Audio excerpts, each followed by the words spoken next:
So apparently there's a new Lennon-McCartney song. No, not that Lennon-McCartney, not John Lennon and Paul McCartney. This is Sean Ono Lennon and James McCartney.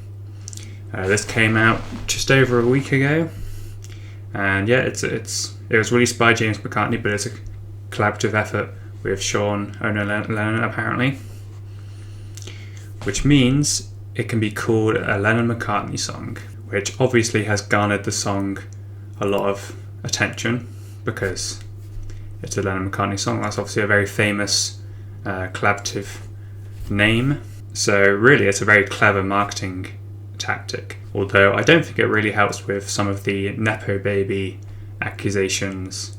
I mean, this kind of reminds me of when, like about 10 years ago, James McCartney made a comment about forming a next generation Beatles with the Beatles kids, like with Zach Starkey and Danny Harrison. Although the reason I wanted to listen to the song isn't really because it's a Lennon-McCartney song, it's because it has Sean Lennon on it, who is a very respectable musician and artist, and I think has definitely made a name for himself over the years. He's definitely very talented.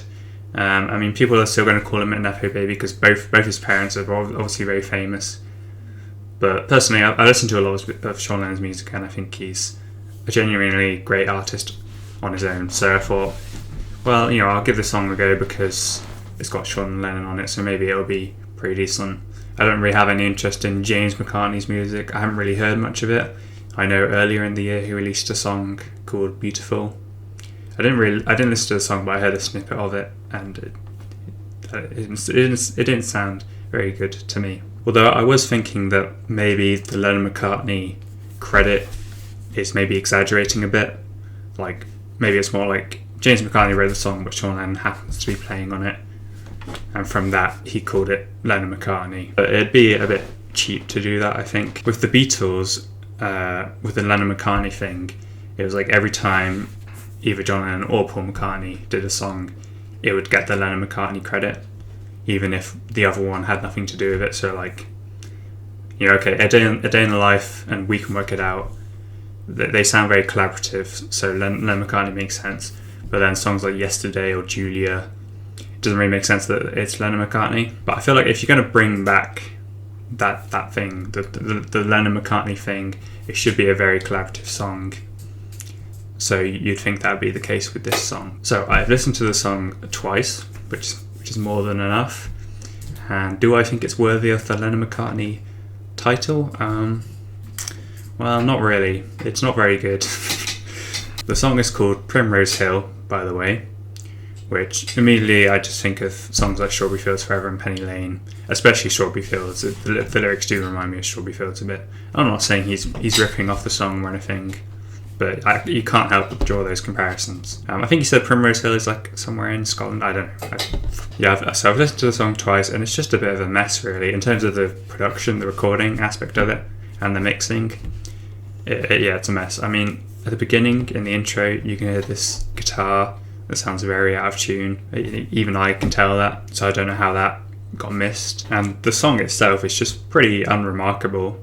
There's nothing really catchy about it. I mean, a song doesn't have to be catchy, but it does kind of have to be memorable in some way. Recording wise, it's a mess. Melody wise, unremarkable. The lyrics, nothing original. And in terms of Sean Lennon's presence, I mean, you can barely tell he's on the song, because I was kind of hoping that it would be like a co-lead vocal, or at least Sean Lennon would have vocals on it that are very present, but there isn't. I think he's just playing some instruments on it. But yeah, it's a James McCartney song. It's not a Lennon-McCartney song. I think it's just a marketing gimmick, really. Yeah, so I don't really recommend this song. I mean, if you really want like new Beatles related material, I mean, there's a Ringo Starr EP coming out. There's a song from it which is already out, which isn't too bad. And there's a Sean Lennon album that came out earlier in the year. And Sean Lennon is an actual good artist, so I recommend you check it out. I have no idea if James McCartney is releasing an album or more singles or whatever, but I'm not going to bother.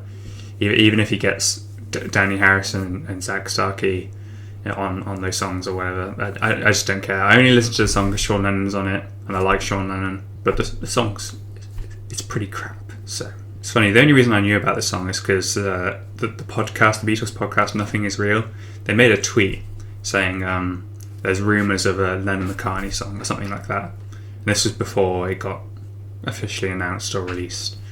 And I saw that and I thought, I was so confused, trying to figure out what that actually means. You know, is it an unreleased Beatles song, or is it, you know, it can't be a new Lennon-McCartney song? Yeah, it just didn't make sense. And then like the next day they tweeted, oh, there's a Sean Lennon, James McCartney song. I thought, oh, that's a bit disappointing. Actually, I found it funny. I think it's pretty funny.